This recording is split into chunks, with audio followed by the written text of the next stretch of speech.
안녕하세요. 이철규 목사입니다. 오늘은 지난번에 마가복음 14장 전반부를 했는데 제가 원래 한 31절까지 하려고 하다가 21절까지밖에 못했습니다. 왜 그러냐면은 지금 예수님께서 이 모든 상황을, 여러 가지 상황을 지금 계속 이어져서 얘기를 하고 있기 때문입니다. 그러니까 마가가 지금 이 복음서를 기록할 때에 정말로 이 예수님의 마지막에 일어나는 그 사건들이 전부 다 중요하기 때문입니다. 정말 너무나도 깊은 교훈을 우리들에게 주시고 있기 때문입니다. 그래서 제가 지난번에 살펴보았던 그 21절까지의 말씀을 보면은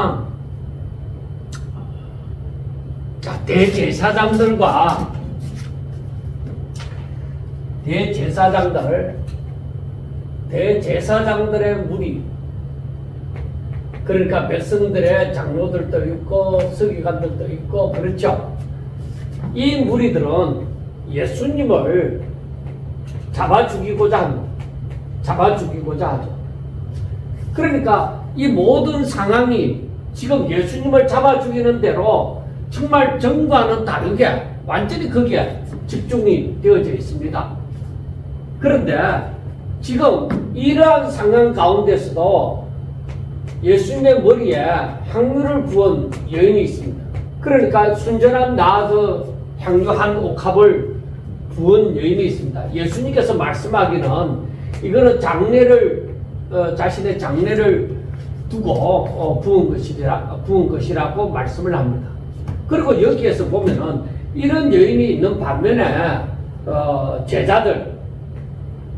제자들은 이 향유 부은 여인을 오히려 그 300데나리온 이상이나 되는 가치가 있는 그 향유를 예수님의 머리에 쏟아 부었음으로 말미암아 흠의했다고 생각하는 거. 왜 부었느냐?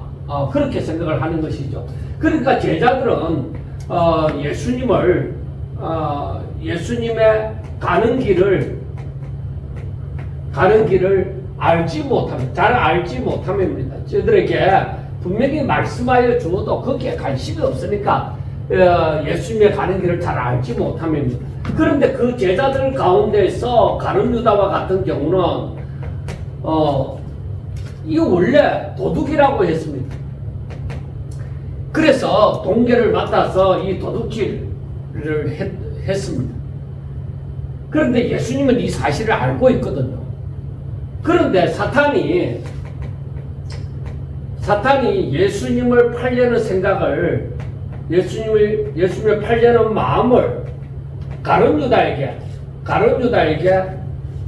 주었습니다. 그런데 우리가 알아야 되는 것은 사단이 어떻게 해서 예수님을 팔려는 마음을 가룟 유다에게 주었느냐? 그럼 사단이 아무에게나 이런 마음을 다 줄 수 있느냐? 성경을 볼 때 절대 그럴 수 없다. 바로 가룟 유다의 그 마음이 이 사탄이 그 가룟 유다가 가진 욕심에 사탄이 그 마음을 이용을 한 것이죠. 그러니까 가룟 유다의 마음은 그러니까 돈이라는 것도 있지만은 성공이라는 것도 있습니다. 그러니까 돈은 소유를 어떻게 하든 많이 소유하고자 하고 성공하고자 하는 것도 어떤 의미에서는 이렇게 돈을 많이 소유해서 잘 살고자 하는 그런 목적이 있었을 것입니다. 그런데 성공하자고 하는 것은 바로 예수님을 자신의 뜻에 활용을 하는 거예요. 그러니까 예수님이 성공하면, 왕이 되어지면 자신은 오늘날로 말하면 재무부 장관이라도 할 수 있는 듯이 그렇게 생각을 하는 것이에요. 그래서 가룟 유다의 그런 마음이 하나님을 사랑하는 마음이 아니라 전적으로 하나님 주를 따르고자 하고 스승의 말씀을 듣고자 하는 그런 마음이 있는 것이 아니라 이 가룟 유다는 오로지 자기의 돈, 성공이라는 그런 마음이 있기 때문에 사탄이 그 마음에 들어간 것이죠. 그래서 예수님을 팔려는 마음이 더욱더 불일듯이 일어나고, 그래서 예수님을 잡아줄, 예수님을 넘겨줄 기회를 찾았던 것이죠. 그러니까 가룟 유다가 뭐 돈이든 성공이든 간에 무엇을 원했든지 간에 예수님을 넘겨줄 기회를 찾은 것은 자신의 뜻을 이루기 위한 거예요. 그래서 우리가 이 사실을 가만히 보면서, 아하, 세상에는 이 향유를 부은 여인에 대해서 예수님은 제가 힘을 다하여서 했다. 힘을 다하여서 나의 장래를 위해서 자신의 전부라 해도 과언이 아닌 그것을 드렸다.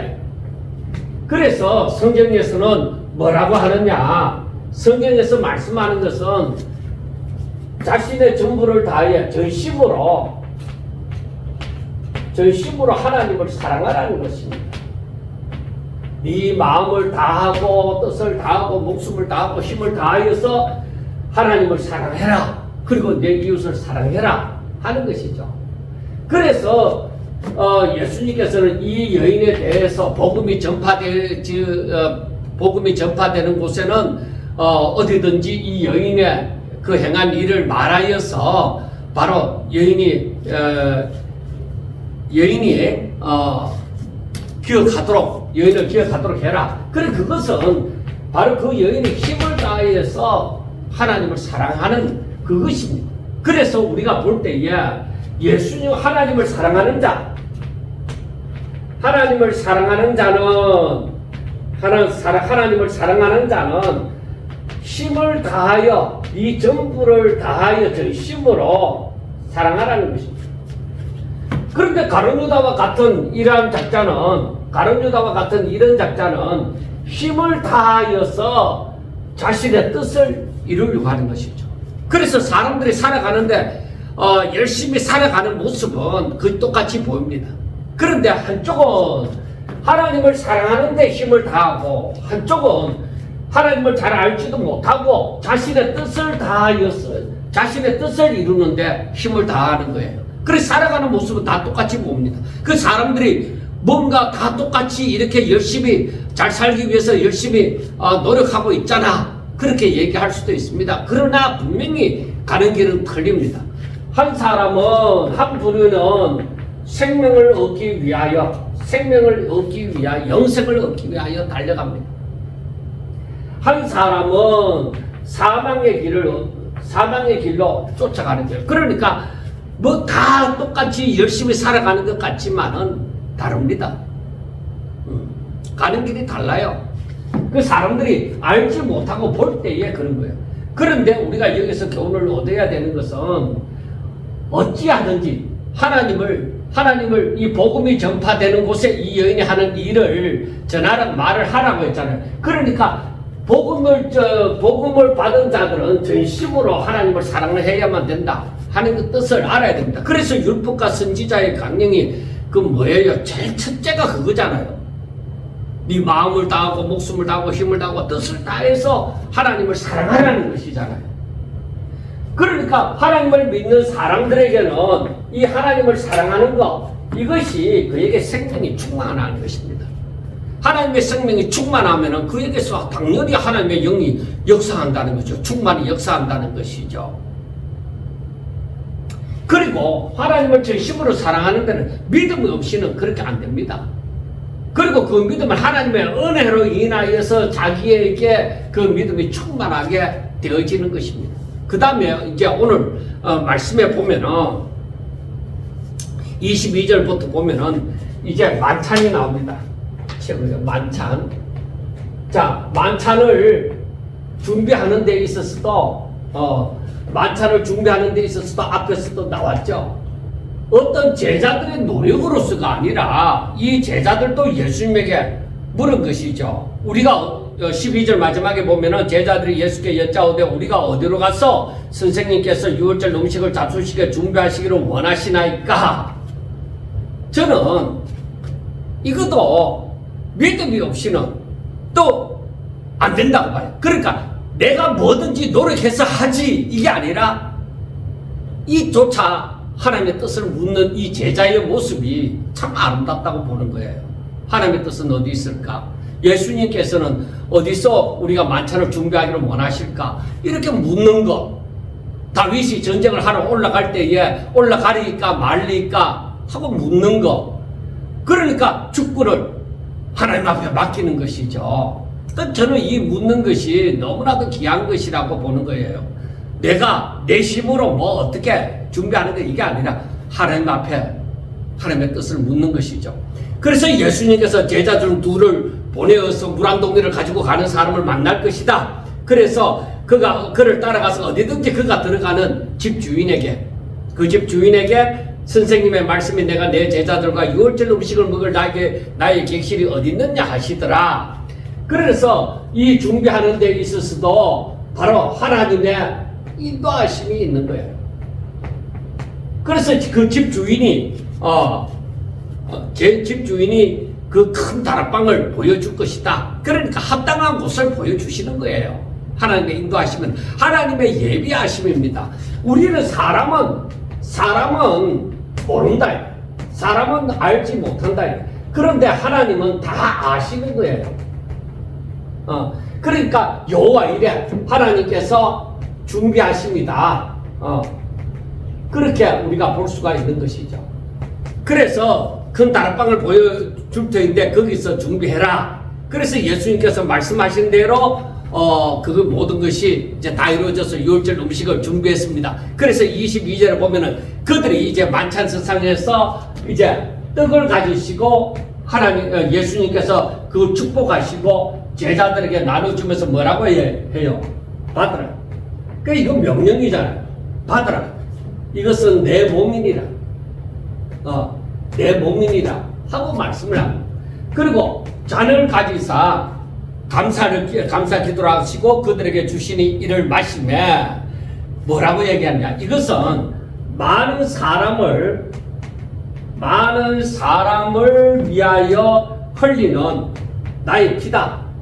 나의 피라고 얘기해요. 그리고 이것은 곧 언약의 피니라. 언약의 피라는 거예요. 그래서 이 떡은 어떤 의미에서 나를, 그러니까 내 몸이다. 이걸 먹으라. 내 몸이라. 그러니까 어떤 의미에서 연대, 그 공동체의 연대를 얘기하는 것입니다. 그리고 이 잔은 이건 많은 사람을 위하여 흘리는 나의 피, 곧 언약의 피니라고 할 때에 여기에서 우리가 무엇을 생각해 볼 수가 있느냐? 이거 제3, 이 잔을 마시는 자는 제3과 구원, 그러니까 은혜를 약속하는 이 있다는.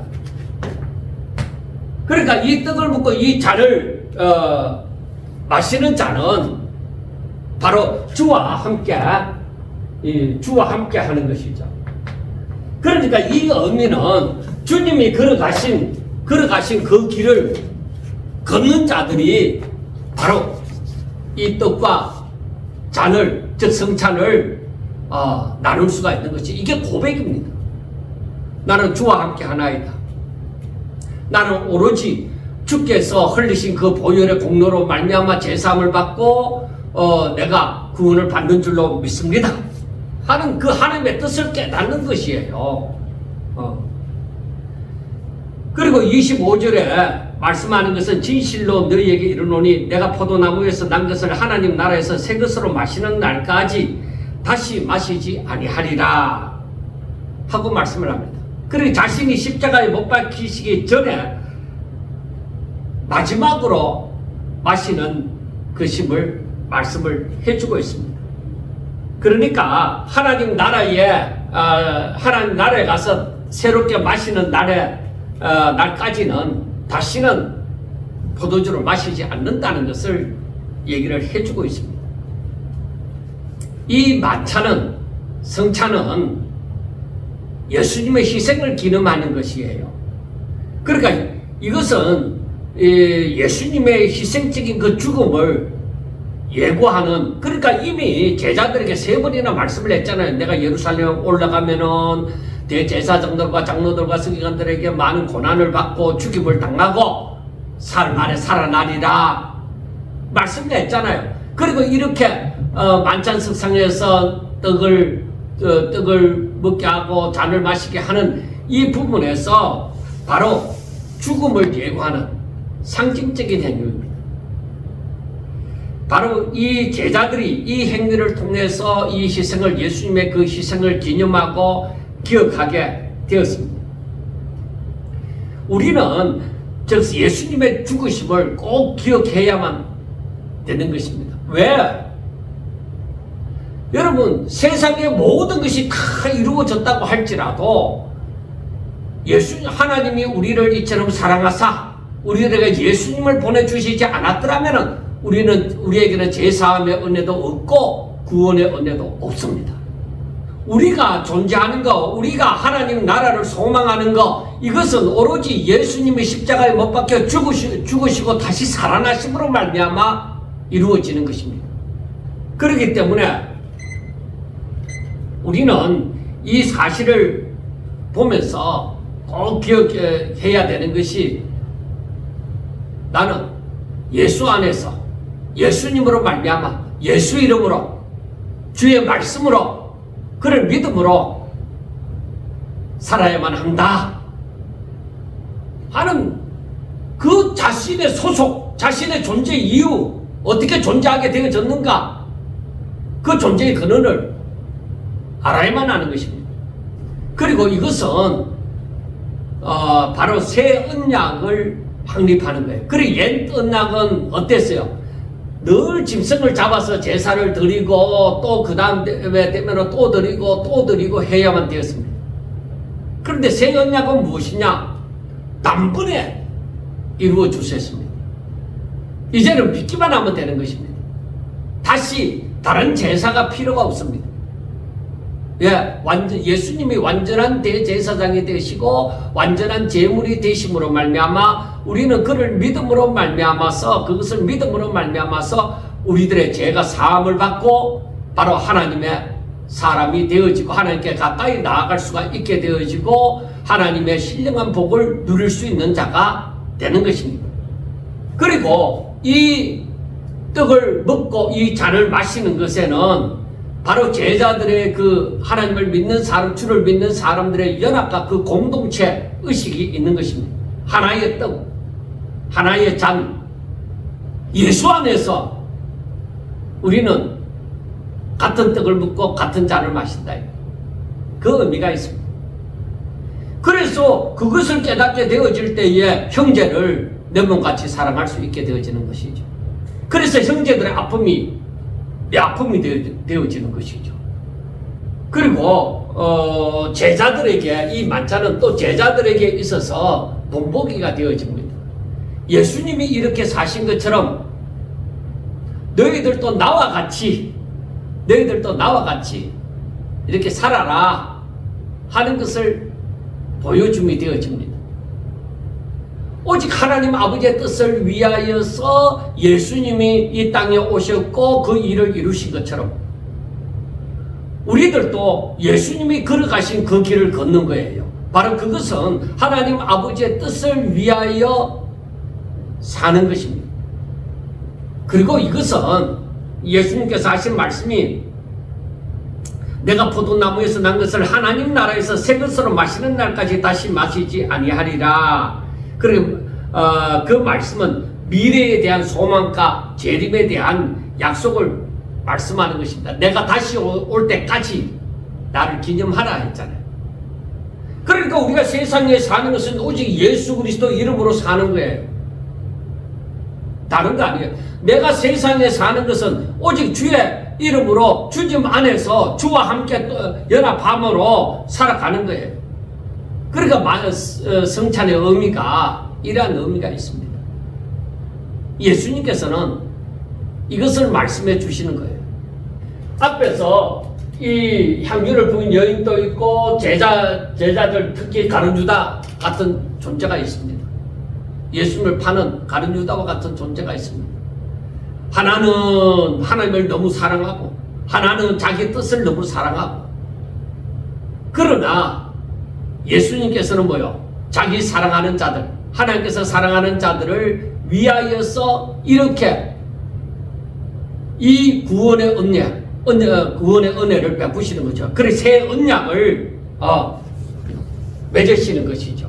자신이 완전한 대제사장이 되시고 완전한 제물이 되심으로 누구든지 예수님을 믿으면은 이 은혜가 주어지는데, 이 은혜가 주어질 때 복음이 전파되는 곳에 이 여인의 행한 행위를 전파하라고 하는 것은, 말하라고 하는 것은 모든 사람이 이렇게 이 여인처럼 오직 하나님을 사랑함으로 이렇게 진심으로 하나님을 사랑함으로 살아야 된다 하는 것을 말씀하여 주셨습니다. 자, 사람들에게 이 한 길을 마련하여 주셨습니다. 길을 마련하여 주시. 그래서 예수님이 내가 길이다. 그 길은 뭐래요? 내가 길이다. 그래 예수님으로 말미암지 않고는 아무도 아버지 집에 올 자가 없다. 그렇게 말씀하시는 거예요. 자, 그런데 여기서 보면은 27절에서 보면은 예수께서 제자들에게 이르시되 너희가 다 나를 버리리라 하고 정말로 청천벽력 같은 말씀을 하십니다. 너희가 다 나를 버리리라. 그러니까 이것은 바로 이는 기록된 바 내가 목자를 치리니 양들이 흩어지리라. 스가랴서 3장 17절 13장 7절 말씀, 3장 17절에 아니라 13장 7절 말씀을 인용하고 내가 목자를 치리니 양이 흩어지리라 하였습니다. 그러니까 이 말씀은 너희가 다 나를 버릴 것인데, 왜? 기록된 바 내가 목자를 치리니 바로 양들이 다 흩어진다는 것이죠. 그러니까 어떤 의미에서 이것은 뭐를 두고 얘기하는 거예요? 이것은 성경대로 세상이 다 이루어져 간다는 것을 말씀을 하고 있습니다. 그래서 우리가 여기서 보면은 뭐를 알 수가 있느냐? 여기서 너희가 다 나를 버리라. 내가 목자를 치리니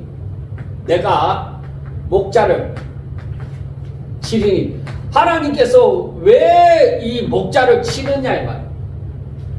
저는 사람들의 죄를 짊어지셨기 때문에 여기에 대한 심판이죠. 진다요. 그래서 양들이 흩어지리라. 양이 흩어진다. 사람들이 자기의 힘으로 자기의 능력으로 산다 하지만은 우리들에게는 목자가 있습니다. 지도자를 잃어버리면 그 나라도 엉망이고 어떤 단체도 엉망이 되어집니다. 지도자가 타락하면, 그러니까 이스라엘이 왕을 세워달라고 했는데, 그런데 그 왕이 하나님의 말씀을 잘 듣고 살면 좋겠지만은 왕이 하나님의 말씀을 떠나서 타락하면은 그 백성들도 어려움을 당하는 것이죠. 그런데 여기에서 훌륭한 목자가 있습니다. 예수님이시죠. 그 예수님을 치게 되어질 때 양들은 갈 바를 알지 못하고 다 흩어질 것을 말씀을 하고 있습니다. 그런데 말씀하시는 것이 무엇이냐? 내가 살아난 후에 갈릴리로 너희보다 먼저 갈 것이다 하고 말씀을 합니다. 그러니까 양들이 흩어지면서 갈 바를 알지 못하는데 예수님께서 저 목자가 살아나는 거예요. 그러니까 이것은 영원한 참 목자가 되어 주시는 것이죠. 살아나서. 그래서 이 부활체를 입는 것이죠. 이 세상에서 썩어지는 몸뚱아리가 아니라 완전한 부활체를 입고서 그 하나님의 생명, 영생으로 사는 것이죠. 그래서 이것은 부활을 의미하는 것입니다. 그리고 이 말씀은 예수님의 고난 받으실 것을 의미를 하고, 그리고 또 제자들의 목자가 없으니까 저들이 아무것도 할 수 없는 제자들의 연약함을 얘기를 해주고 있습니다. 뭐 수제자 베드로 나를 따르라 이거 없습니다. 여러분 이 길은 예수님만이 목자가 되십니다. 그래서 여기에서 제자들의 연약함을 봐서 사람은 의지의 대상이 못 됩니다. 누구를 믿고 하는 거 의지의 대상이 못 됩니다. 그래서 우리는 아무리 큰 교회 훌륭한 목사님 뭐 어떻고 하더라도 그 사람들도 다 왔다가 가잖아요. 저들도 신이 아닌 이상 실수를 저지르고 넘어지기도 하잖아요. 그래서 우리의 길에는 참 목자는 예수님이십니다. 그래서 우리가 살면서 항상 모세를 따르고 요수아를 따르고 다윗을 따르듯이 그렇게 지도자를 따르지만은 그러나 진정 우리는 뭐요? 하나님의 말씀, 진리를 쫓아 행하는 것이죠. 그래서 예수님께서 요한복음 14장 6절에 나는 길이요 진리요 생명이다. 그렇게 말씀을 하는 것이죠. 그래서 우리들은 항상 뭐예요? 이 눈에 보이는 목사님들이 있고 다른 어떤 특별한 지도자가 있다고 할지라도 우리는 예수님이 나의 목자가 되어지셔야 됩니다. 하나님의 말씀이 내 가는 길을 비춤이 되어져야 됩니다. 말씀을 따라 순종하며 가야 되는 것입니다. 그 다음에 여기에서 보면은 하나님의 구원, 하나님의 계획, 하나님께서 어떻게 하시고자 하는가 계획과 그리고 구원의 역사를 볼 수가 있습니다. 하나님의 계획과 구원의 역사. 하나님의 계획이 어떠하다 하는 것을 우리는 알 수가 있습니다. 그리고 구원이 어떻게 이루어진다는 것을 얘기를 하고 있습니다. 그러니까 하나님의 섭리, 즉 목자를 치르려. 그리고 목자가 그 사람들의 죄를 대속하기 위해서 그 죄를 짊어지심으로 말미암아 하나님의 그 계획이 그 구원의 역사가 이루어진다는 것입니다. 그 다음에 내가 살아난 후에 하는 것은 바로 회복과 바로 다시 만나리라, 갈릴리에 가서 만나리라 하는 것은 회복과 재결합이 있을 것을 말씀을 해줍니다. 그리고 여기에서 보면은 제자들에게 주는 교훈이 무엇이냐? 자신의 힘으로서는 이들이 자신의 힘으로서는 양들이 자신의 힘으로서는 절대적으로 믿음을 지키지 못한다. 그러니까 하나님의 이 부활의 능력 그리고 성령이 임하셔야 된다. 그래 제자들에게 있어서 예수님이 다시 살아나시고 난 다음에 먼저 갈릴리로 가리라. 거기에서 다시 이제 만남이 있어지죠. 재결합이 있어지는데 이때 그 부활의 능력이 저들에게 그것을 믿음으로 말미암아 주의 능력이 저들 가운데 임하고 바로 저들에게 성령이 임하여서 제자의 역할을 온전히 감당할 수가 있게 되어지는 것을 여기에서 얘기를 해주고 있습니다. 그래서 우리가 이것을 볼 때에 내 힘으로는 안 된다. 우리가 이 말씀 가운데서 전체적으로 보면은 뭐를 알 수 있습니까? 우리는 오직 예수 그리스도를 통하여 예수 그리스도로 말미암아 내가 살리라. 그렇게 되어져야 돼요. 그러니까 우리가 예수님에 대해서 알아야 돼요? 몰라야 돼요? 알아도 잘 알아야 되겠죠. 왜? 나는 그런 말미암아 흥할 수가 있습니다. 그런 말미암아 소망이 있고 그런 말미암아 행복이 있고 그런 말미암아 내게 능력이 있을 것이다.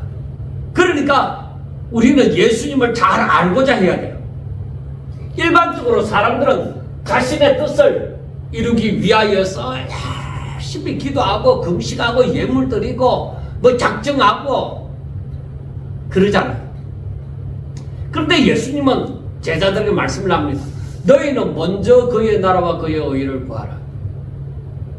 하나님의 뜻을 따라 살아라. 그래야 인생을 바로 살 수가 있고 자신이 인생이 어떻게 살아야 되는지를 알게 되어지는 것입니다. 자, 그 다음 29절을 보면은 베드로가 여짜오되 다 버릴지라도 나는 그리하지 않겠나이다. 예수께서 이르시되 내가 진실로 내게 이르노니 오늘 이 밤 닭이 2번 울기 전에 내가 3번 나를 부인하리라. 베드로가 힘있게 말하되 내가 주와 함께 죽을지언정 주를 부인하지 않겠나이다 하고 모든 제자도 이와 같이 말하니라 하고 말씀을 합니다.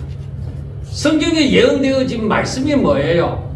성경에 예언되어진 말씀이 바로 내가 목자를 치리니 양들이 흩어지리라. 그 성경이 말씀하고 있잖아요. 성경이 그렇게 이렇게 되리라 하고 말씀을 하잖아요.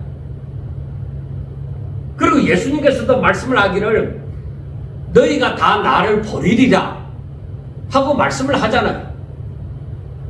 그래서 스가랴 13장 10절에 분명히 내가 목자를 치리니 양들이 다 흩어지리라 하고 말씀하지만은 베드로는 이게 자신에게 있어서 절대 그럴 일이 없다는 것이죠. 그래서 베드로는 자신 있게 말을 하기를 다 버릴지라도 나는 그렇지 않습니다. 나는 안 버립니다. 그런데 예수님께서 하시는 말씀이 내가 진실로 나한테 말하는데 오늘 이 밤에 닭이 2번 울기 전에 너가 3번 나를 부인한다. 그러니까 베드로가 힘있게 말하되 내가 주와 함께 죽을지언정 주를 부인하지 않겠나이다 하고 말씀을 하는 것이죠. 그리고 다른 제자들도 다 따라서 말씀을 하고 있는 것입니다.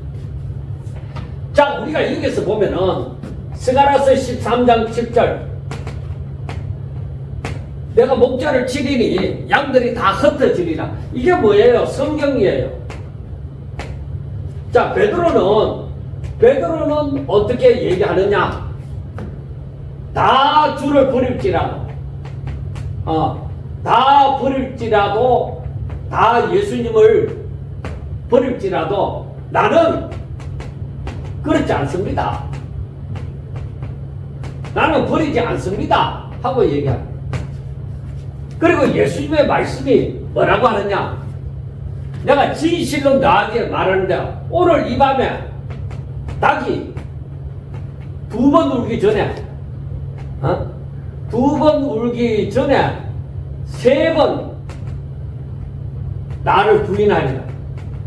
그러니까 베드로가 하는 말이 또 뭐냐면은 아주 힘있게 여기서 보면은 힘있게 말하여 주와 함께 죽을지언정 주와 함께 죽을지언정 주를 부인하지 않겠습니다. 그렇게 말을 합니다. 그래서 우리가 이 말씀을 보면서 뭐를 보느냐? 성경이 말하는 거하고 사람의 그 어떤 힘, 의지, 사람의 의지, 그 성경 말씀과 사람의 의지를 두고 보는 거예요. 어느 것이 이루어지겠습니까? 당연히 성경대로 이루어지겠죠. 그런데 사람들이 생각할 때는 내한테 주를 버리고자 하는 마음이, 예수님을 버리고자 하는 마음이 전혀 없다는 것이죠. 그런데 이 베드로는 마태복음 16장에서 말씀한 것처럼 예수님께서 먼저 내가 예루살렘에 올라가면은 거기 가서 대제사장들과 백성들의 장로들과 서기관들에게 내가 고난을 받고 그리고 죽임을 당하고 3일 만에 다시 살아나리라 하고 말씀을 하니까 베드로가 이때에 항변에서 절대로 그럴 수 없습니다. 그러니까 항변한다는 것이 막 그 자신의 그 공덕탑이 예수님 때문에 무너지는 것처럼 역사를 잡고 당신 절대로 그러면 안 돼! 이렇게 하는 것처럼 항변을 했다는 거예요. 절대로 그런 일이 일어나면 안 돼. 당신 그러면 안 돼! 하고 얘기를 했는 것이죠. 이 마태복음 16장에서. 그런데 베드로가 여기에서도 이제 6절 만찬 석상인데 이제 그 다음 지나가면은 뭐예요? 예수님이 죽는 거예요. 잡혀가고 죽게 되어지는데 여기에서 항변했던 베드로가 이번에도 뭐냐면 다 주를 버릴지라도 나는 절대로 안 버립니다. 그러니까 이 베드로가 정말 예수님을 사랑하지만은 그러나 마태복음 16장이나 여기서 볼 때에 자신의 그 의지가 매우 강한 것을 볼 수가 있습니다. 사나이죠. 자신의 의지가 굉장히 강한 것을 볼 수 있습니다. 나는 절대 예수님을 안 버립니다. 내한테는 예수님을 버릴 만한 자그마한 그런 마음도 없습니다. 하는 것이죠. 그런데 예수님께서 말씀하기를 뭐라고 해요? 이 밤에 닭이 2번 울기 전에 3번 나를 부인한다는 거예요. 이게 예수님의 말씀입니다. 그런데도 베드로는 뭐라 하느냐? 내가 주와 함께 죽을지언정 주를 부인하지 않겠습니다. 하고 얘기하는 거예요. 그래 이게 어디죠? 성경이 말을 하고 예수님이 말씀을 하시더라도 이 베드로는 뭐예요? 사람의 의지를 더 믿는 것이죠. 왜? 나한테 그런 마음이 조금도 없다. 여러분, 이때의 베드로가 성경 말씀이 이렇게 되어져 있다는 것과 그리고 예수님이 이렇게 말씀하시는 것을 구체적으로 말씀하는 것을 들으면서 주님, 그러면 저희들이 어떻게 했으면 좋겠습니까? 어떻게 해야 되나요? 이렇게 물어야 되잖아. 그런데 사람이 의지가 너무 강하다 보니까 그래 자신을 너무 믿는 거예요. 우리는 이 마지막 때 일어나는 일도 마찬가지예요. 성경이 어떻게 얘기하느냐, 예수님이 어떻게 말씀하셨느냐, 그 중점을 두고 내가 사람의 미혹을 받지 않게 해주세요. 종이 어떻게 해야 되겠습니까? 참고 견디는 자는 구원을 받으리라. 그렇게 말씀을 하잖아요. 이렇게 대환란의 시절에 내가 절대로 절망하지 아니하고 낙심하지 아니하고 내가 참고 견딤으로 바로 구원이 일어나는 것을 내 눈으로 목도할 수 있게 되겠구나 하게 되는 것이죠. 그래서 깨어 기도하고 근신하며 기도하고 주의하고 그래야 되는 것이죠. 그래서 우리는 성경이 뭐라고 얘기하고 예수님이 뭐라고 말씀하느냐에 우리는 관심을 가져야 되는 거예요. 베드로는 뭐요? 자기 의지를 믿고 자기 의지를 믿는다는 것은 자신의 그 뜻이 너무 강한 것이죠. 여러분, 사람은 믿지 못하는 거예요. 사람은 의지의 대상이 못 됩니다. 사람은 주의 말씀이 없이, 하나님의 말씀이 없이 사탄의 미혹을 이길 수가 없습니다. 오직 우리는 하나님의 말씀을 하고 그 말씀을 붙잡음으로 사탄의 미혹을 이길 수 있는 거예요. 예수님이 40일 금식 기도하고 난 다음에 마귀에게 시험을 받을 때에 오직 말씀으로, 하나님의 말씀을 적자하게 믿음으로 그 말씀으로 사탄의 미혹을 이런지 아니라 딱 떨쳐버리잖아요. 하나님의 말씀이 우리 안에 살아있어야 됩니다. 이런 일이 있으리라는 것을 아무리 제자들이라도 이렇게 넘어진다는 것을 말씀을 해줍니다. 자, 이러한 자들을 두고 예수님은 다 아시잖아요. 이러한 자들을 두고 예수님은 저들을 구원하기 위하여, 저들이 아버지 집에 이르도록 하기 위하여 이제 자신의 가는 길을 가야 되죠. 자, 그들이 32절에 한번 보면은 그들이 겟세마네라 하는 곳에 이르매 예수께서 제자들에게 이르시되 내가 기도할 동안에 너희는 여기 앉아 있으라 하시고 베드로와 야고보와 요한을 데리고 가실새 심히 놀라시며 슬퍼하사 말씀하시되 내 마음이 심히 고민하여 죽게 되었사니 너희는 여기 머물러 깨어 있으라 하시고 조금 나아가서 땅에 엎드려 될 수 있는 대로 이때가 자기에게서 지나가기를 구하여 이르시되 아빠 아버지여 아버지께는 모든 것이 가능하오니 이 잔을 내게서 옮기시옵소서. 그러나 나의 원대로 마옵시고 아버지의 원대로 하옵소서 하시고 돌아오사 제자들이 자는 것을 보시고 베드로에게 말씀하시되 시몬아 자느냐 네가 1시간도 깨어 있을 수 없더냐. 시험에 들지 않게 깨어 기도하라. 마음에는 원이로되 육신이 약하도다 하시고 다시 나아가 동일한 말씀으로 기도하시고 다시 오사 보신즉 그들이 자니 이는 그들의 눈이 심히 피곤함이라. 그들이 예수께 무엇으로 대답할 줄을 알지 못하더라. 세 번째 오사 그들에게 이르시되 이제는 자고 쉬라. 그만 되었다. 때가 왔도다. 보라 인자가 죄인의 손에 팔리느니라. 일어나라 함께 가자. 보라 나를 파는 자가 가까이 왔느니라 하고 말씀을 합니다. 그 겟세마네 동산에서 기도죠. 예수님이 하나님 아버지께 드리는 마지막 기도. 겟세마네 동산의 기도. 겟세마네 동산에서 예수님의 기도입니다. 자, 여기에서 우리가 아는 것처럼 예수님은 지금 마음이 심히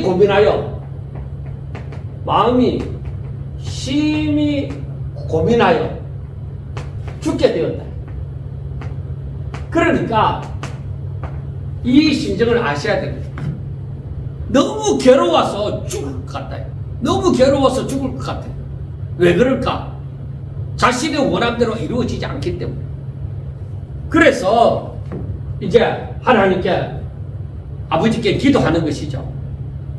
이때에 제자들 너희는 내가 기도할 때 너희는 여기 앉아 있으라. 제자들을 산 아래 머물게 하고 그리고 베드로와 요한과 야고보와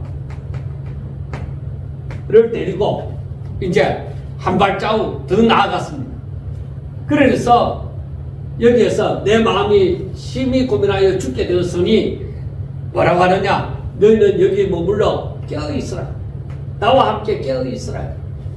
그러니까 어떤 의미에서는 내가 이렇게 고민하여 심히 고민하여 내 마음이 너무 괴로워서 죽을 것 같으니까 너희들은 깨어서 내 마음과 함께 알지어다 하는 그런 부탁이죠. 그런데 사실 이들은 예수님의 마음을 이런 괴로움을 품지 못하는 거예요. 이때는. 그리고 나중에 보면 알지만 저들이 또 하루 동안에 그 모든 일에 너무 지쳐 있었던 것입니다. 그래서 예수님께서 조금 나가서 땅에 엎드려 될 수 있는 대로 이때가 자기에게서 지나가기를 구하여 하고 말씀을 합니다. 여기에 보면은 아빠 아버지여 아버지께는 모든 것이 가능하고. 자, 여기에서 예수님께서는 이때가 이때라는 것은 이제 대제사장들과 그 백성들의 장로가 이런 사람들에게 고난을 받고 십자가의 죽임을 당하는 것이죠. 이때가 지나가기를 구하는 거예요. 지나가기를 구하고. 예수님은 첫째 이겁니다. 왜 그럴까요? 예수님은 죄가 없으신 분이시지만은 이 백성들의 죄를 짊어지심으로 사람들의 죄를 짊어지심으로 말미암아 죄인이 되어지는 거죠. 그러면 죄값을 치르게 되어지고 죽임을 당하게 되어지고 거룩하신 하나님과 단절이 이루어지게 되어지는 것이죠. 이게 너무 고통스럽다. 이게 너무 고통스러운 거예요. 여러분 참 자그마한 종인 제 자신도 하나님의 말씀을 묵상하다가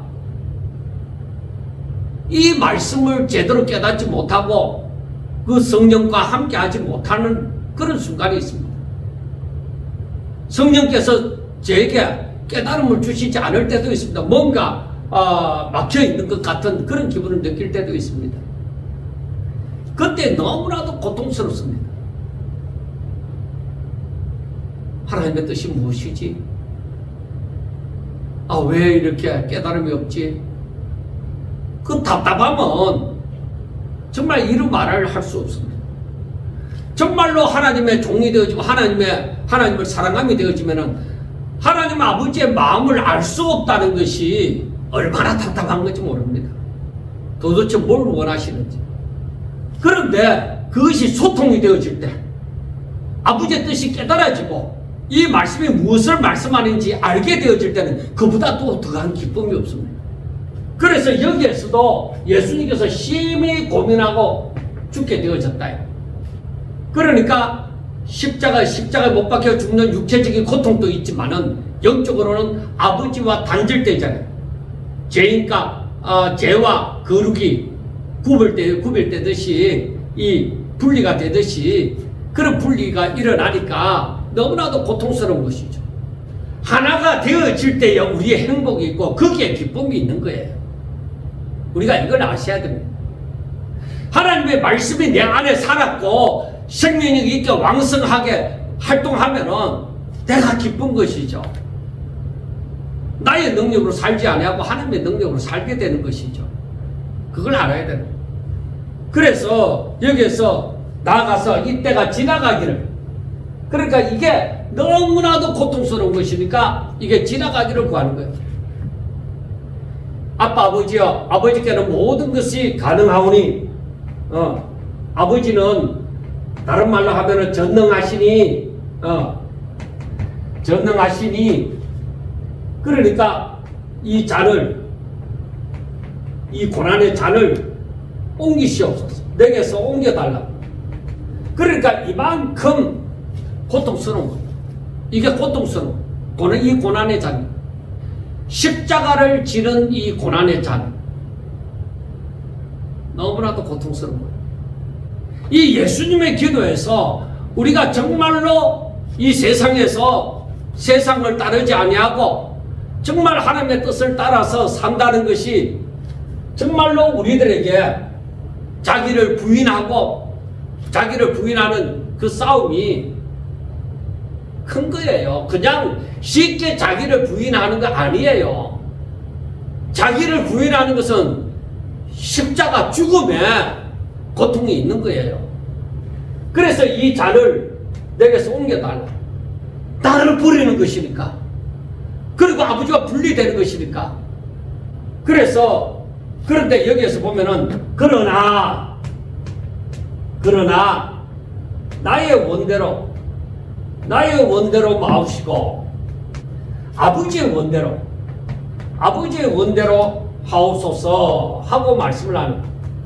그러나 예수님은 아는 것이죠. 이게 너무 힘들지만은 이 길을 가야만 되는 거예요. 바람이 불고 풍랑이 일고 핍박이 있고 박해가 있고 가난과 서름이 있고 지옥이 있고 멸시가 있어도 이 길만은 가야 되는 거예요. 그래서 우리가 이것을 보면서 요한복음에서인가 거기에서 말씀하는 것이 뭐라고 말씀을 하느냐. 요한복음 12장 27절에 보면은 요한복음 12장 27절에 보면은 뭐라고 말씀을 하느냐. 지금 내 마음이 괴로우니 무슨 말을 하리요. 아버지여 나를 구원하여 이때를 면하게 하여 주옵소서. 그러나 내가 이를 위하여 이때에 왔나이다 하고 요한복음 12장 27절에서 말씀을 합니다. 그러니까 예수님은 이 아버지의 뜻대로, 이 아버지의 원대로 되어야 된다는 것을 아는 것이죠. 그리고 자신이 이 때를 위해서 여기에서 이 때를 지나가게 해달라고 하지만은 그러나 자신이 이 때를 위하여서 왔다. 이때에 아버지의 뜻을 이루기 위해서 온 거예요. 그러니까 예수님이 이때 이게 일어나는 일이 뭐예요? 이때에 일어나는 일이 십자가에 못 박혀 죽으십니다. 십자가에 못 박혀 죽는 거예요. 십자가에 못 박혀 죽는다는 것은 바로 사람들의 죄를 짊어지시고, 이 죄를 짊어지시고 십자가에 못 박혀서 죄값을 치르는 거예요. 이게 하나님의 뜻이에요. 이게 예수님이 향하신 하나님의 뜻이고 하나님의 사랑이에요. 사람들을 향한 하나님의 사랑이에요. 이게 왜냐? 전에도 말씀을 했지만 하나님께서는 사람들이 다 구원받기를 원해요. 다 제사함 받기를 원해요. 누구든지 예수님을 믿으면은 신분에 어떤 격차 필요 없이 누구든지 믿으면은 제사함을 받고 구원받기를 원하는 거예요. 세상에는 뭐요? 힘이 있는 자, 부자, 이런 사람들이 무슨 큰 일을 할 수 있으니까 그들이 대단한 구원을 받을 것 같다. 그런데 성경에 보면은 부자가 천국 들어가기가 더 힘들다는 거 말씀을 하는 것을 보면서 우리는 항상 그 하나님의 뜻을 깨달으려고 해야 되는 거예요. 그래서 여기에서 우리가 예수님이 하신 이 일을 보면서 뭐를 알아야 되느냐? 여기에서 아버지 뜻을 위한 순종을 배워야 돼요. 아하, 우리는 하나님 아버지의 뜻을 위하여 살아야 되는 존재다 하는 것을 알아야 돼요.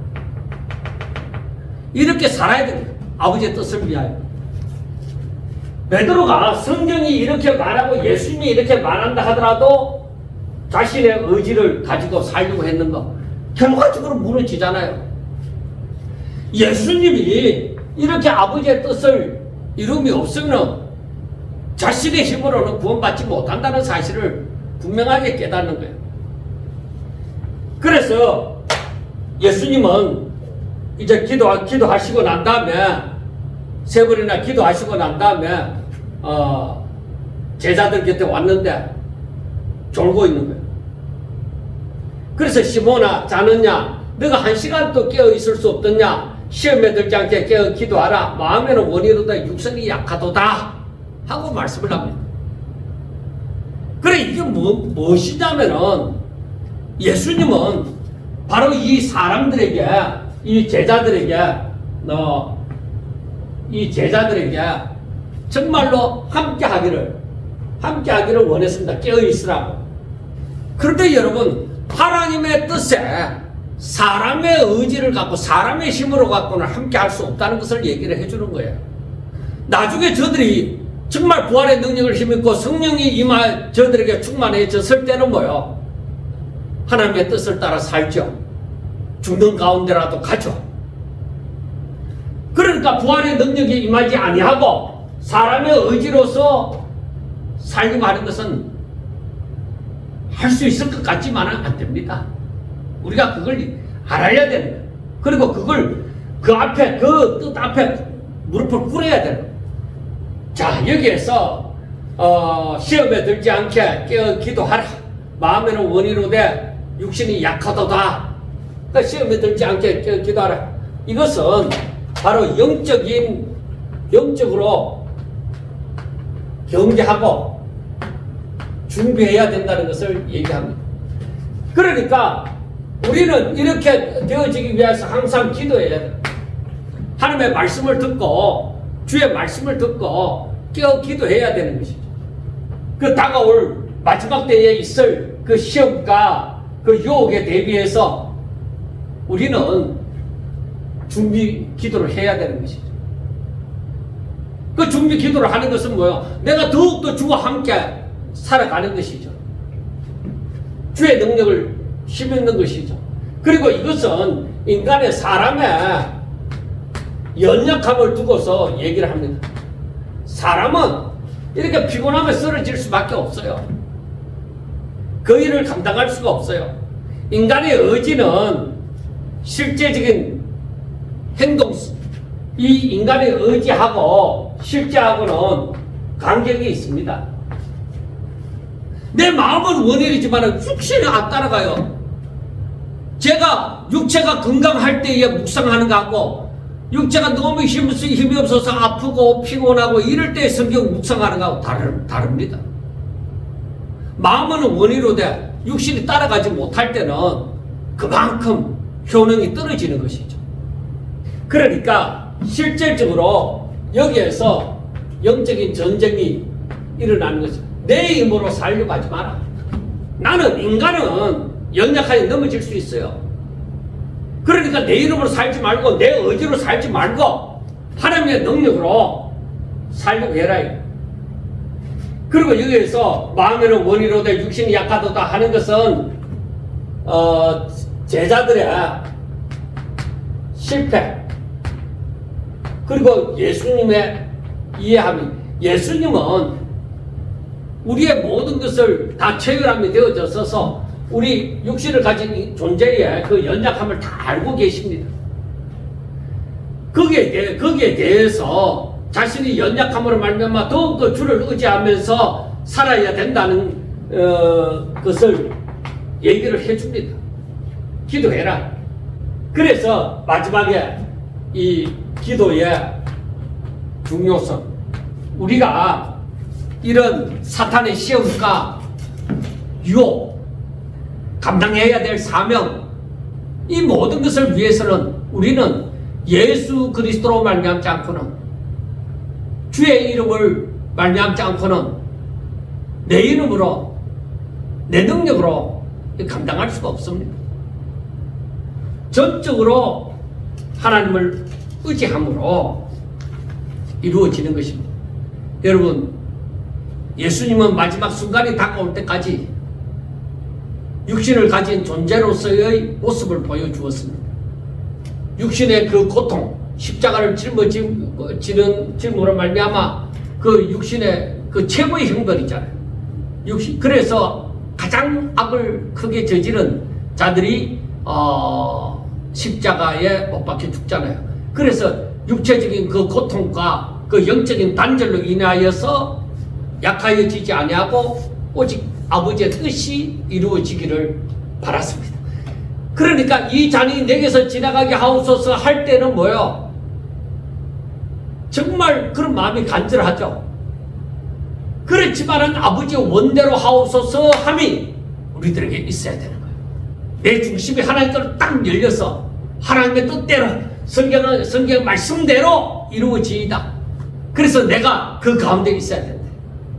하나님의 뜻에, 하나님의 일하심에 거기에 있어야 되는 것이죠. 바로 이 때를 위해서, 예수님처럼 이 때를 위하여서 우리가 왔기 때문입니다. 그래 예수님께서 마지막에 다시 기도하러 가시고 40절에 보면 다시 오사 보신 적 그들이 자니 이는 그들의 눈이 심히 피곤함이라. 그들이 예수께 무엇으로 대답할 줄을 알지 못하더라. 너무 피곤하니. 세 번째 오사 그들에게 이르시되 이제는 자고 쉬라 그만 되었다. 이제는 자고 쉬라 하는 것은 내가 너희들 연약함을 다 알고 있다는 것이죠. 이제는 자고 쉬라. 그만 되었다 하는 것은 더 이상 기도할 시간이 이제 없는 것이죠. 왜? 때가 되어졌으니까. 그러니까 가룟 유다가 이끈 그 대제사장들의 그 하숙들이 예수님을 잡으려고 오기 때문입니다. 그래서 때가 왔도다. 보라 인자가 죄인의 손에 팔리려니라. 일어나라 함께 가자. 보라 나를 파는 자가 가까이 왔느니라. 이건 예수님과 제자들이 맞이하여야 될 상황. 이 일이 이루어질 건데 그동안에 정말 마지막 순간까지 예수님이 아버지께 기도하고 아버지의 원대로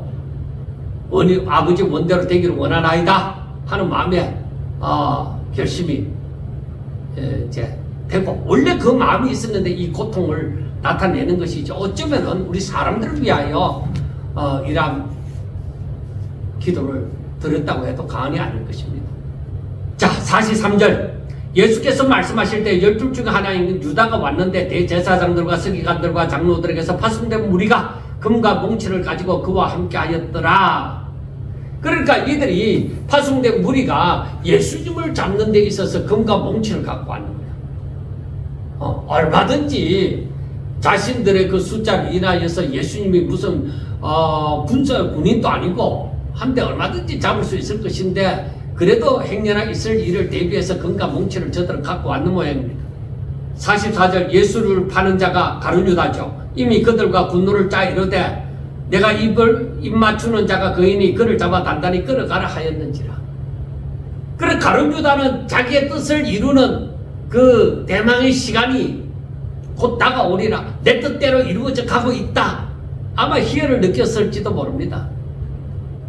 사탄은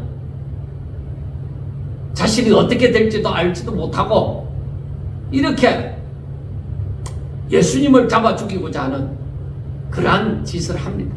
예수님만 없으면 될 것이다. 그렇게 생각을 하기 때문입니다. 물론 우리가 앞에서 보았습니다마는 어떤 사람이 포도원을 짓고 울타리를 다 만들고 이렇게 해서 농부들에게 세를 주고 떠났다가 나중에 자기 종들을 소출에 얼마를 받으려고 자기 종들을 보냈더니만에 그들을 다 죽이고 멸시하고 능욕하고 나중에 마지막 자기 아들을 보낼 때 이는 내 아들이니까 받아주지 않겠느냐, 이들이 말을 듣지 않겠느냐 했지만 오히려 이들은 예수님조차 잡아 죽여버리는 자기들의 욕심을 이루기 위해서 그 상황이에요.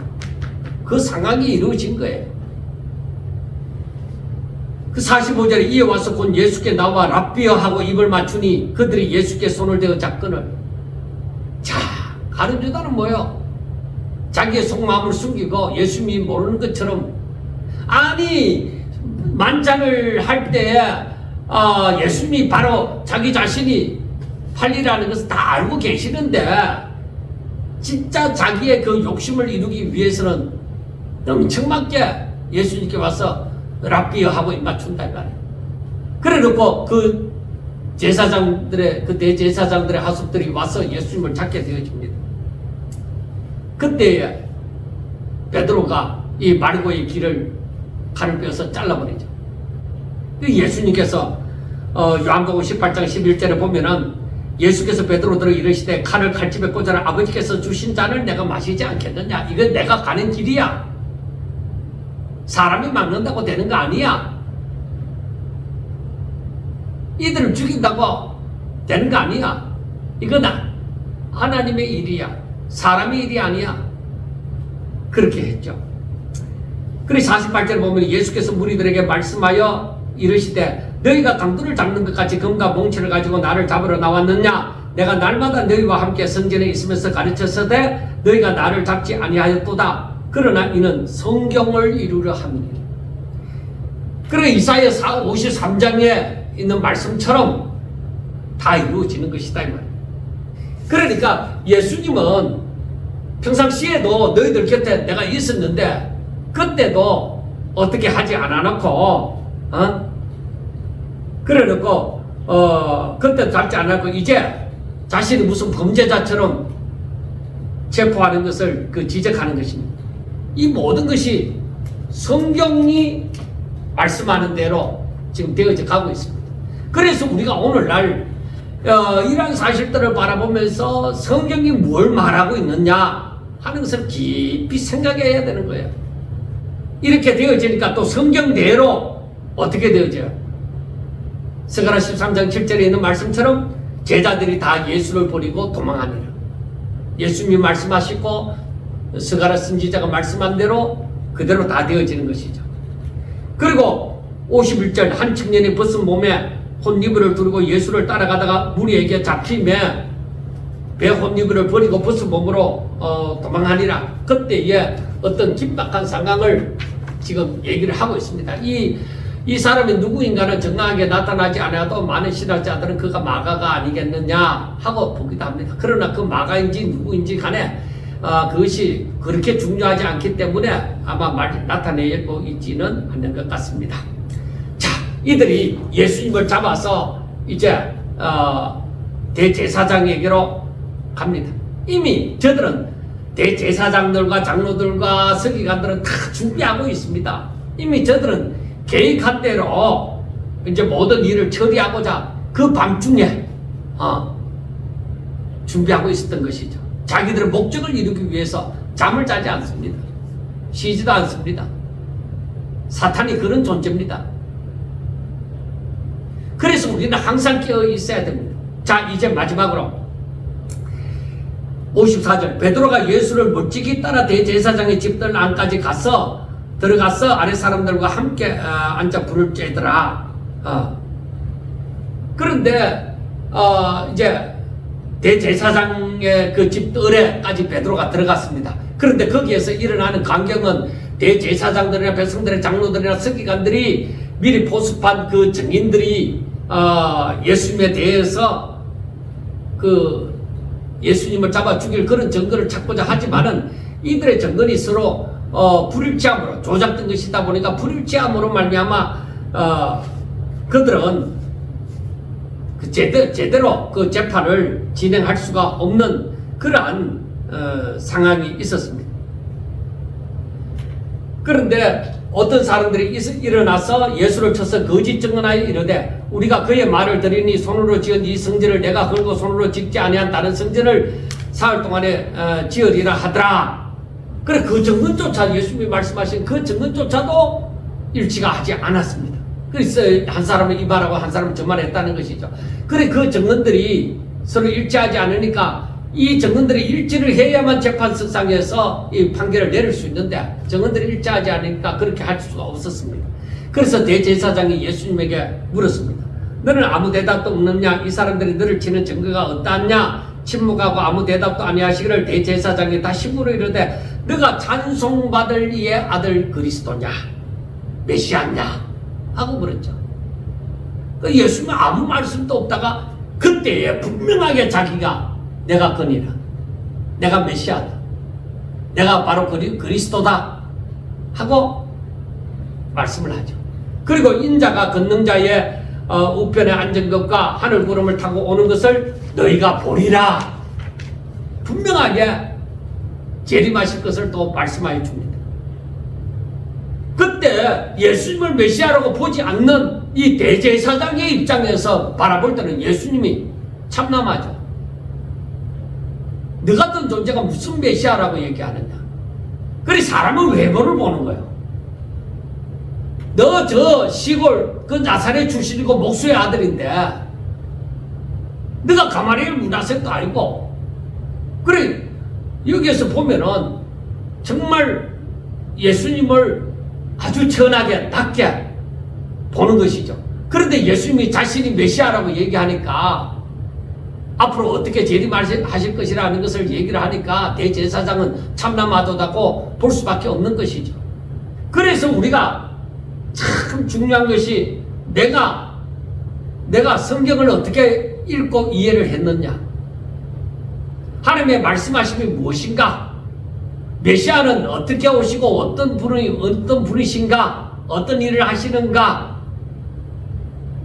그걸 우리가 이사야 53장을 제대로 이 사람들이 알고 있었더라면 좀 더 생각할 시간이 있었겠지만 자기들의 욕심에 가득 차 있으므로 예수님의 말씀을 제대로 받아들일 수가 없는 거예요. 그래서 신성모독이라고 했죠. 64절에 보면은 그 신성모독하는 말을 너희가 들었도다. 너희는 어떻게 생각하느냐 하니 그들이 다 사람들이 뭐라고 얘기해요? 대세를 따르죠. 예수를 사형에 해당한 자로 정죄하고 어떤 사람은 거기에 대해서 침을 뱉고 예수님에 대해서 침을 뱉고 그 얼굴을 가리고 주먹으로 치며 이르되 네가 선지자 노랍해라. 그 누가 너를 때렸는지 알아내봐라. 그렇게 얘기를 하죠. 그러니까 완전히 상황이 뭐예요? 예수님을 죽일 수밖에 없는 상황으로 탁 몰아가고 있는 것이죠. 그래서 드디어 예수님을 정죄할 수 있는 그런 빌미를 하나 만들어낸 것이죠. 그래서 자기들의 뜻이 이루어진다고 저들은 생각을 했겠죠. 그러나 성경대로 가는 거예요. 예수님은 십자가에 못 박히러 가는 거예요. 그래 가룟유다가 차라리 태어나지 않았으면 좋을 뻔했다 말씀하는 것처럼 이들 또한 마찬가지예요.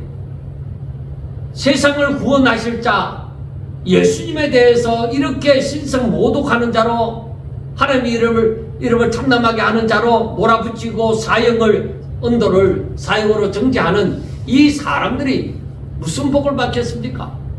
그런데 이들이 왜 그랬습니까? 하나님을 진실로 믿지 않는다. 그리고 하나님을 진심으로 사랑하는 자들이 아니다. 그들의 겉모습은 누구보다도 하나님을 사랑하는 것 같지만 그러나 그들의 속에는 정말로 하나님을 사랑하는 모습이 보이지 않습니다. 자, 이들의 이러한 모습은 구원받을 자가 없다는 것을 나타내는 거예요. 그러니까 예수님은 하나님의 뜻, 하나님 아버지의 뜻으로 말미암아 이 세상에 와서 저들의 모든 죄를 짊어지시고 십자가에 못 박혀 죽을 수밖에 없는 그 길을 걷는 거예요. 왜? 저들을 사랑하시기 때문에. 그래서 누구든지 이 복음을 듣고 주를 영접한 자들은 진실로 믿음으로 하나님 앞에 나오는 자들은 구원을 받으리라. 제사함을 받고 구원을 받으리라.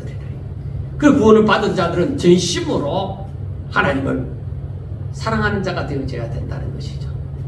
자, 예수님의 제자들 가운데 수제자라고 하는 이 베드로가 대제사장에 들에 있었잖아요. 그런데 거기에서 사람들이 밤이니까 이제 불을 피워놓고 이렇게 불을 쬐고 있을 때 그 가운데 여종 하나가 베드로 보고 말을 합니다. 너도 나사렛 예수와 함께 있었도다. 그렇게 말하니까 베드로가 부인하여 이르되 나는 네가 말하는 것이 무엇인지도 알지도 못하고 깨닫지도 못하겠노라. 그 사람은 누군데? 나 모르는데? 하고 말하는 거예요. 그래서 그 자리를 안 되겠다 싶어서 그 자리를 피해서 앞들로 갔습니다. 그런데 거기에서도 여종이 그를 보고 곁에 서 있는 자들에게 다시 이르되 이 사람은 그 도당이다. 즉 예수니까 한패다 이 말이죠. 그랬을 때 또 부인을 했습니다. 그리고 조금 후에 곁에 서 있는 사람들이 다시 베드로에게 말을 할 때에 너도 갈릴리 사람이니까 아마 말하는 것을 바라보고 대화를 하다가 알게 되어졌는데 갈릴리 사람이라는 것을 알았습니다. 갈릴리 사람이니 참으로 그 도당이다. 예수니까 한패다. 그렇게 얘기했죠. 그때에 베드로는 이제 코너에 완전히 몰리게 되어지니까 극구 부인해서 저주하면서 맹세하되 나는 너희가 말하는 이 사람을 알지 못하노라. 저주하면서 맹세하고 그렇게 얘기를 했습니다. 그리고 닭이 곧 두 번째 울었습니다. 이에 베드로가 예수께서 자신에게 하신 말씀 곧 닭이 두 번 울기 전에 네가 세 번 나를 부인하리라 하심이 기억되어 그 일을 생각하고 울었더라. 자, 여러분 시간이 많이 갔습니다만은 마가복음 14장 이제 끝까지 다 보았습니다. 그런데 마지막으로 베드로에게 일어난 이 사건을 바라보면서 무슨 생각이 듭니까? 베드로가 어떻게 했습니까? 자기의 의지를 다 주를 버릴지라도 나는 그렇지 않습니다. 그러니까 예수님이 닭이 두 번 울기 전에 세 번 나를 부인하리라 하니까 주와 함께 죽을지언정 주를 내가 부인하지 않겠습니다 라고 말을 했잖아요. 그런데 여기에서 보면은 베드로가 31절에 베드로가 힘있게 말하되 내가 주와 함께 죽을지언정 주를 부인하지 않겠나이다 하고 얘기했는데 다른 제자들도 베드로와 같이 얘기한 거죠. 그래 힘있게 말했다는 이 말이 무슨 말씀이냐면 넘칠 정도로 넘칠 정도로 양이나 질적으로 넘칠 정도로 너무나도 자신감 있게 내가 주와 함께 죽더라도 주를 부인하지 않겠다고 말을 한 거예요. 그렇게 어떻게 되었습니까? 마지막 세 번째는 그를 저주하고 예수님을 저주하고 맹세하면서 나는 너희가 말하는 이 사람 예수 모른다. 예수님의 제자들 가운데 수제자라고 말할 수 있는 자잖아요. 그런데 마지막 희망을 걸 수 있는 그 사람조차도 예수님에게서 떠나버린 거예요. 그냥 떠나는 것이 아니라 저주하고 맹세하면서 떠나버린 거예요. 여러분은 여러분 자신을 믿습니까? 나는 절대로 부인하지 않으리라. 거기에 자신감을 가집니까? 그러나 말을 할 수 있습니다. 진실로 주를 믿고 성령이 여러분들 가운데 있으면 자신의 힘이 아니라 그 하나님의 힘으로 그 성령으로 그 고백을 할 수가 있는 거죠. 사랑하는 여러분, 인간의 의지로 무엇이라고 말하는 것은 자만입니다. 교만. 우리가 우리 자신을 살펴보면서 정말로 예수님께서 예수 그리스도로 말미암지 않고는 제사함도 없고 구원이 없다 하는 것을 분명하게 아셔야 됩니다. 그래서 에베소서 2장 8절에 말씀하는 것처럼 오직 그 은혜로 인하여 믿음으로 말미암아 구원을 받는다는 것을 아셔야 됩니다. 예수님이 우리 죄를 대신 짊어지시고 십자가에 못 박혀 죽으시고 다시 살아나심으로 말미암아 내가 지금 주를 믿고 주 안에서 주의 이름으로 살아갈 수 있노라, 내가 소망을 품고 살아갈 수 있노라, 이 고백을 할 수 있다는 사실을 분명하게 깨달아 아셔야 됩니다. 앞으로 다가올 세상의 미혹과 그 환난에 대해서 우리는 깨어 주의하며 기도함으로 말미암아 그 모든 날들을 대할 수 있어야 될 것입니다. 꼭 하나님의 말씀을 확실하게 믿고 믿음으로 기도하는 자, 오직 소망을 잃지 않고 끝까지 주만 바라보고 주의 뜻대로 사는 자들이 될 수 있기를 주의 이름으로 축원합니다. 감사합니다.